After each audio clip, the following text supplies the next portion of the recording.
Mesdames, Messieurs, bonsoir. Les titres du journal. De nombreuses plaques d'immatriculation de couleurs diverses et variées circulent au Bénin, mais toutes ne revêtent pas la même signification. Pour qui sont-elles destinées? On vous éclaire dans cette édition.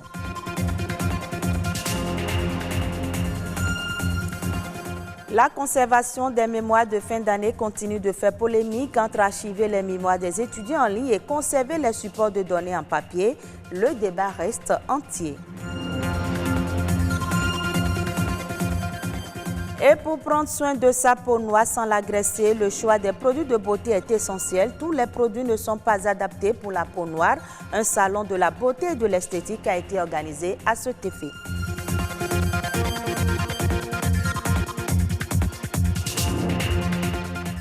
Avez-vous des difficultés à identifier les véhicules officiels en circulation?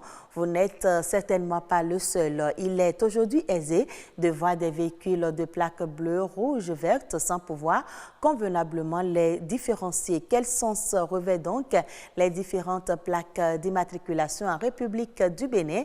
La réponse dans ce reportage de Oseni Adeleke, présenté par Rodrigue Babagbeto. Elle porte une combinaison unique de chiffres et de lettres destinée à identifier facilement un véhicule terrestre. Les plaques d'immatriculation sont propres à chaque pays et peuvent revêtir plusieurs formes. Au Bénin, elles sont de plusieurs types et leur signification méconnue de certains. Dans les plaques, tu es dépaysé, tu n'en sais rien. Tu te demandes d'abord le sigle. C'est la première des choses.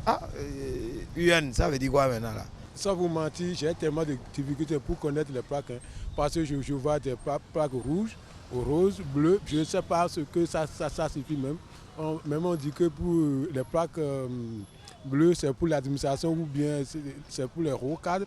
Moi, je n'arrive même pas à distinguer. Il y a beaucoup de gens qui sont comme moi. Plusieurs couleurs de plaques se retrouvent sur le sol béninois. Les plus rencontrées sont celles-ci, délivrées aux véhicules dits de tourisme appartenant à tout particulier. Pour les plaques officielles, la couleur est définie en fonction de la catégorie. Il y a les véhicules administratifs de service qui sont des véhicules dont les plaques sont de couleur rouge, mais les bordures sont blanches et les caractères utilisés sont blancs. Mais pour les véhicules administratifs de fonction, c'est les véhicules à fond bleu, avec bordure blanche et les caractères blancs. Maintenant, c'est pour les corps diplomatiques qui sont souvent de couleur verte, avec bordure blanche et caractères blanches. Les véhicules de transport de marchandises sont quant à eux pourvus de plaques à fond de couleur orange, bordées de noir, avec des caractères de couleur noire. La procédure d'immatriculation de toutes ces catégories de véhicules est la même, sauf pour ceux du corps consulaire. Pour les véhicules des corps diplomatiques, les corps consulaires et consorts, la NAT a mis en place une cellule spéciale d'immatriculation des véhicules des corps diplomatiques et on travaille en collaboration avec le ministère des Affaires étrangères. Ensemble avec eux, on attribue un numéro spécial à chaque catégorie de ces types de véhicules des corps diplomatiques. Donc, il y a notre cellule spéciale chargée de l'immatriculation des véhicules qui fait ces formalités avant l'immatriculation proprement dite de ces véhicules. Depuis la suppression des livrets de bord des véhicules, le délai de livraison de la plaque est désormais de 24 heures et cela est valable pour toutes les catégories d'engins à 4 roues. Conserver les mémoires de thèse, de doctorat ou de master en ligne, la voix de certains archivistes s'élève de plus en plus pour plaider pour l'héritage intellectuel à laisser aux générations futures. Selon eux, les supports de données en papier sont extrêmement fragiles et risquent de devenir inutilisables du jour au lendemain. Éviter que cela n'arrive, il faille conserver les mémoires en ligne. Quelle est alors l'importance pour les universités publiques d'archiver les mémoires des étudiants en ligne? Que gagne l'enseignement supérieur? Nous avons posé ces questions à Wenceslas Maoussi, archiviste. Il est au micro de Patrick Adjagbodjou. Pour produire des résultats de recherche, on a besoin de savoir ce qui a été produit par d'autres chercheurs. Et donc pour ça, on a besoin en réalité d'avoir les travaux publiés par ces chercheurs-là en un endroit. Et dans le cas d'espèce, il s'agit de travaux de fin d'études. Donc un mémoire, un rapport de stage ou une thèse de doctorat. Donc pour ça, on a besoin d'avoir dans un même grenier, donc un entrepôt, ces travaux-là qui sont publiés pour que ceux qui veulent faire d'autres recherches s'en inspirent pour produire de nouvelles connaissances. Cela est possible si on décide de mettre en place la plateforme. Donc il y a un aspect de structuration d'abord, de quel travail on veut mettre en ligne, sur quelle thématique, sur quel sujet, est-ce que c'est tout ce qui est soutenu, ou si c'est les meilleures mémoires qu'on met, ou c'est les meilleures thèses qu'on met. Ensuite, maintenant, il y a la plateforme derrière. Quelle plateforme va abriter ça? Est-ce que c'est sur un simple site web? Est-ce que c'est une plateforme dédiée, comme DSpace, qui est une plateforme de dépôt institutionnel? On met maintenant en place la plateforme et on définit les habilitations d'accéder à la plateforme. Est-ce qu'on accède au résumé simplement? On accède à des chapitres? On accède à l'intégralité? Et quand vous êtes étudiant, quand vous êtes enseignant, quand vous êtes chercheur, vous produisez, vous déposez. Et quand vous avez fait un travail de recherche, un mémoire ou une thèse, on va aussi vérifier. Quand on tape dans le système, on peut bien voir les similitudes.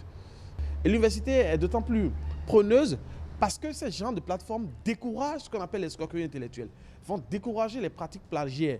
C'est-à-dire que quand on a mis tout ce qui est produit dans un grenier, quand vous êtes allé chercher, on sait ce que vous avez cherché. Parce qu'en amont, après, pour vous soumettre un autre travail de mémoire, on va vérifier dans le grenier si vous n'avez pas pris une partie de la semence de l'autre. On a tout intérêt à aller là. Et je pense que les gouvernants actuels, non seulement le ministère, mais aussi l'université de Calavi, pour ce que je sais, travaillent dans ce sens-là. Je l'annonçais dans les titres. Dans le monde, on compte 3 grands types de peau, caucasienne, asiatique et noire.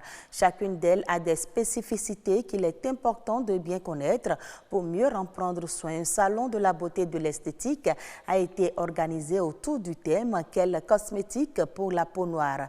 Plus de détails dans cet élément de Evra Hanani et Alphonse Kpade. C'est le nom qui m'a attiré d'abord, Toju Oju. Qui veut dire tout simplement prendre soin de ton visage.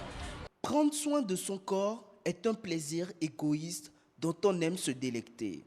Entre la douche, l'épilation, l'hydratation, rien n'est trop beau pour s'occuper de soi. Les journées Toju Utu, c'est la valorisation de la peau noire à travers un label qui réunit les acteurs du monde cosmétique au Bénin. En créant des journées Toju Utu, nous avons voulu non pas seulement rester dans la prévention, toujours dire aux gens ne faites pas ceci, ne faites pas cela en tant que médecin, en tant que professionnel de santé, mais aller plus loin au Bénin en rassemblant les professionnels qui s'occupent de la peau pour passer un message clair, promouvoir le bon, le beau et le naturel. Et également encourager les formations et en même temps protéger le grand public des effets néfastes des faux produits cosmétiques. Les peaux noires et métisses sont très fragiles. Bien que dotées d'une meilleure résistance aux UV et d'une plus grande densité, elles sont aussi plus réactives et plus sujettes à la déshydratation.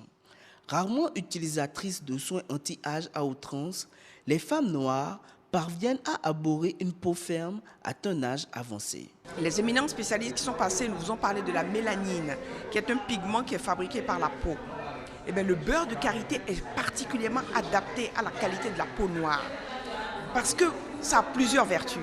Déjà de protection parce que nous avons une forte exposition au soleil. Le beurre de karité permet de renutrir la peau. Les vergetures, combien de femmes au moment des grossesses se retrouvent avec donc des explosions de leurs artères sur les cuisses et tout, et elles vont chercher des produits dans le monde entier. Je leur conseille, moi je l'ai fait moi-même, mes 3 filles, je n'ai jamais eu de vergeture parce que dès les premiers mois de la grossesse, je mettais du beurre de karité. Donc il permet à la peau de rester souple tout en se distendant. Et surtout, le beurre de karité permet de révéler la vraie nature de votre teint. À l'heure où le mouvement Black is Beautiful prend à nouveau de l'ampleur sur les réseaux sociaux, la dépigmentation artificielle de la peau apparaît plus que jamais comme un fléau sanitaire et social. Je me rends compte aujourd'hui que sur les réseaux sociaux, il y a de plus en plus de démarches pour aimer sa peau, aimer ce qu'on est. Et puis les filles noires aujourd'hui se mettent de plus en plus en valeur sur les réseaux sociaux. On se rend compte que les filles qui ont la peau vraiment noire, ébène, sont belles en fait. Elles ont une peau qui luit sous le soleil, elles ont une peau vraiment lumineuse. Et c'est important justement de mettre ça en valeur. La beauté de la femme africaine est particulière. Elle ne repose pas uniquement sur la fermeté de leur peau noire, mais plutôt sur la confiance en soi, irrésistible à ceux et celles qui posent leur regard sur une authentique femme noire. La Côte d'Ivoire vise un taux de 100% d'accès à l'eau potable pour un investissement total de 2 milliards de dollars, soit environ 1200 milliards de francs CFA. L'objectif est de permettre à toute la population d'avoir de l'eau potable d'ici à 2030. C'est un programme qui a déjà permis de faire passer le taux d'accès à l'eau potable dans le pays de 69% en 2016 à 80% à fin 2018. Subdivisé en 2 phases, le programme Eau pour tous a également pour objectif la mise en place des mécanismes de gestion rationnelle et durable des ressources en eau disponibles afin d'offrir un meilleur coût d'accès à l'eau potable à ces populations. Le but étant de porter d'ici à 2020 la couverture en eau potable à 82,5% en moyenne dans le pays avec un niveau de 60% pour les zones rurales et 85% pour le milieu urbain. Séance de travail entre les autorités sénégalaises et les acteurs de la presse en ligne. Au cours de cette rencontre, les défis qui interpellent le sous-secteur de la presse en ligne ont été passés au peigne fin. Youssouf Kaba de la RTS. Plus de 150 sites d'information sont dénombrés au Sénégal. Cet outil devient de plus en plus un des principaux supports d'information du pays. Une expansion du secteur sans précédent, un secteur qui échappe à toute forme d'organisation, un secteur source de dérives et qui mérite ce type de pause pour diagnostiquer et apporter des solutions appropriées. Face au néant, aujourd'hui on est dans une situation, il n'y a pas une organisation derrière. Quand il n'y a pas une organisation réelle, chacun s'organise en sa manière. J'ai déjà commencé à discuter avec les uns et les autres. Je crois qu'aujourd'hui, les critiques, vous les connaissez, vous les dites vous-même. Il s'agit d'abord de votre corporation. Si elle est respectée ou pas, c'est d'abord vous. Chacun doit jouer pleinement son rôle et dans le sens de sa propre responsabilité. Vous amenez tout le discrédit. Vous-même, vous regardez en chien de faïence. Vous-même, vous avez les échos des populations sur votre corporation. C'est à vous d'apporter les corrections. Le ministère, CNRA et tout ça, on peut mettre un cadre formel pour réorganiser les gens. Mais l'acteur principal de tout ça, c'est vous. Les principaux acteurs de la presse en ligne sont pourtant conscients des problèmes évoqués. Des esquisses de solutions ont pourtant été formulées, mais sans l'accompagnement de l'État, de leur avis, rien n'est possible. Nous estimons en tout cas que c'est une bonne chose que le ministre rencontre les acteurs de la presse en ligne, qu'il discute avec les acteurs pour trouver ensemble des solutions. Nous, ce que nous voulons, c'est qu'on travaille pour vraiment la mise en place de la commission de délivrance de la carte nationale de presse. Nous avons vu le spécimen. Et vraiment, ça semble présenter des solutions de sécurité. Tant que cette carte-là n'est pas utilisable, on ne peut pas parler d'assainissement de la presse. Non seulement de la presse en ligne, mais de la presse toute entière. Et l'autre chose que nous voulons, heureusement que le ministre a donné des gages là-dessus, c'est la mise en place d'un observatoire de la qualité pour la presse en ligne.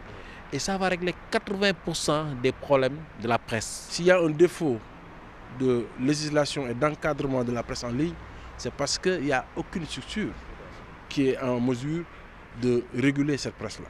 Donc il faudrait que, et cela fait partie des points qui justifient la réforme du CNRA. Le nouveau code de la presse, qui tarde encore à être appliqué, propose pourtant des solutions devant assainir ce secteur. La nouvelle carte nationale de la presse, par exemple, dont le spécimen a été présenté ici, en constituerait une. Elle renferme déjà l'adhésion de tous les acteurs. Ainsi se referme ce journal passé de bons moments en compagnie des programmes de BB24.